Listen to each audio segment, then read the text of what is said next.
A few years ago, a small private school in an underprivileged black community in Louisiana, the T.M. Landry College Preparatory Academy, made national headlines for propelling student after student into elite universities like Harvard and Yale. But as New York Times journalists Katie Benner and Erica Green report in their new book, Miracle Children, the school's success was built on lies and threats. I spoke with Benner and Green and began by asking what led them to look into this school.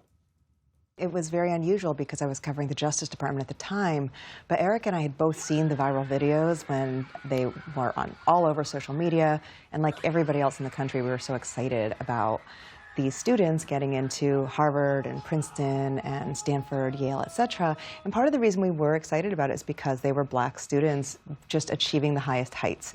So when I got a call from a source, actually a former DOJ source, who said that she had heard that something else was happening at the school, that there was misconduct, that there might be an abusive situation, and that the students themselves were being manipulated by their teachers to lie about their lives in order to get into these elite schools. I called Erica immediately. She was our education policy reporter.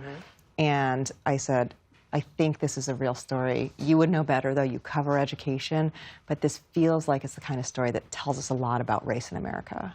Erica, I'd imagine with so many people invested in the school and invested in selling that story, it might be hard to get people to talk to you about it. Was it? Believe it or not, this was a rare case in my career where we had droves of people ready to talk about it. And that is what gave us this sense of urgency. There were families who had, collected stories about what was transpiring in the school over a few months. They were prying information out of their children that was very disturbing. And they reached out for help in their own communities, got none, and they banded together and decided that they wanted to talk to the Times. There's so many compelling stories in here I want to get into in more detail, but Katie, for anyone unfamiliar, just briefly, what was the fraud being perpetrated here by the school founders, the couple that ran the school? That's Mike and Tracy Landry. Right. So first, I think we need to say that Mike and Tracy Landry, the founders of the school, have denied all wrongdoing.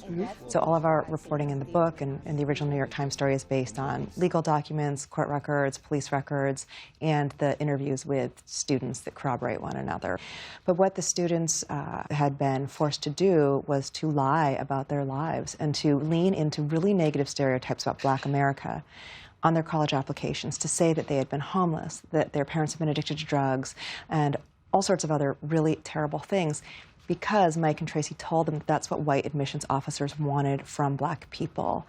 They also suffered a lot of psychological, emotional, and physical violence at that school to keep them in line. For Mike and Tracy, they were making money, they were charging tuition, and they had a lot of admissions offices at some of the most elite colleges in the country adoring them. And one of the things they did to keep the students in line was say, if you expose us, if you tell anybody, we will make sure you do not get into your dream school. You're not going to get into MIT. You won't get into Yale. We will rescind your application. Erica, take us inside the mindset of some of these families. Obviously the ones you met with who wanted to speak out about this, who were in some sense ostracized because they wanted to speak out. But the many families that some folks may look at and say, why did they let their kids continue to participate in this? For them, they brokered a deal with Mike. He said, give me your children, give me your most precious commodity, and I'm going to take them further than you ever could. He very much preyed and seized on this deficit model that has existed for decades, but he seized on their fears and their vulnerabilities, whether it was that they had not gone to college themselves, or they couldn't afford to send their kids to college, or they couldn't even guide them through the process.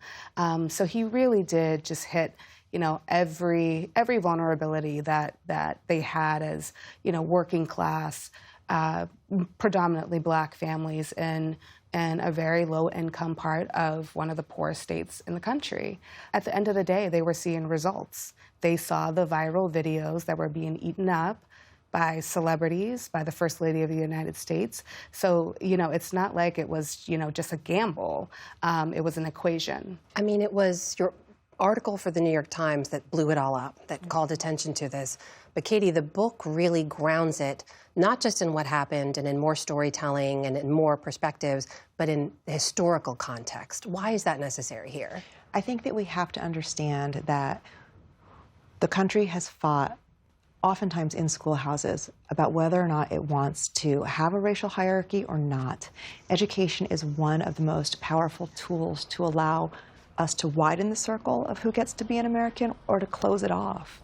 And so understanding that history helps us understand why the students were making some of the choices they were making, why they felt cut off from educational opportunity, and even why we were cheering so hard for these Black students to get into Stanford or Yale and not questioning what that says about our expectations of Black Americans writ large. You know, one of the lawyers who worked with the students said, would we have been cheering like this? Would these videos have gone viral if the students in the videos had been white and getting into Stanford? Or if they've been Black and been getting into a state school? Like, what is that telling us about who we are? Erica, what do you want people to take away from this book? You know, I think what we really hope is that people really, self-reflect about their own expectations of Black children. I think we, have to question what we demand of them to just, achieve opportunities and the kinds of American dreams that are handed to other groups of children on a silver platter. And also, we have to just recognize that this is, opportunity has become transactional. And for a certain subset of Americans, that means you can pay to get your way into an Ivy League or an elite college. And for Black children, they're paying with their dignity. Their price has become higher, and we all have to ask ourselves why. And the big takeaway for me is that, Black children do not have to be damaged to be valuable. The book is Miracle Children: Race, Education, and the True Story of False Promises. The authors are Erica Green and Katie Benner. Thank you so much. Thank you. Thank you.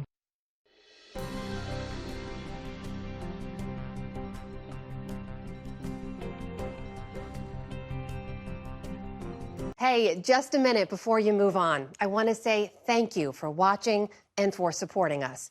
It's you, all of our viewers, our readers, and our listeners who make everything that we do possible. So thank you from everyone here at PBS News. Support journalism you trust. Support PBS News. Donate now, or even better, start a monthly contribution today.